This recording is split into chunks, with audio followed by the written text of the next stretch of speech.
ಕನಕಪುರದಿಂದ just 20 kilometre ಇದೆ ಅರ್ಕಾವತಿ ನದಿ.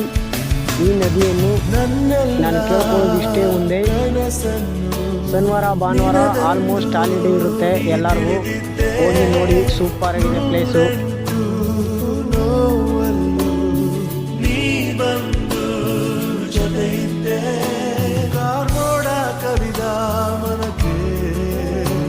ಹೊಸ ಬೆಳಕು ತಂದು ಸುರಿದೆ ನಿನಗಾಗಿ, ನಾನು ನನ್ನ ಬದುಕೆಲ್ಲ ಮುಡಿಪು ಎಂದೆ.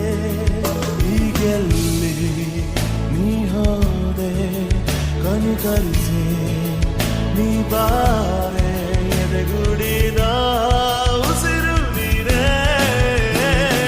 ಬಾನಲ್ಲೂ ನೀನೆ, ಭೂಮಿಯಲ್ಲೂ ನೀನೆ, ಎಲ್ಲೆಲ್ಲೂ ನೀನೆ ಸಖಿ. ನೋವಲ್ಲೂ ನೀನೆ, ನಗುವಲ್ಲೂ ನೀನೆ, ಎಲ್ಲೆಲ್ಲೂ ನೀನೆ ಸಖಿ. ನನ್ನ ನೆನ್ನೆಗಳು ನೀನೆ, ನಾಳೆಗಳು ನೀನೆ, ಎಂದೆಂದು ನೀನೆ ಸಖಿ. ಆವರಿಸು ಮೈ ತುಂಬಿ just ಮಾತಲ್ಲಿ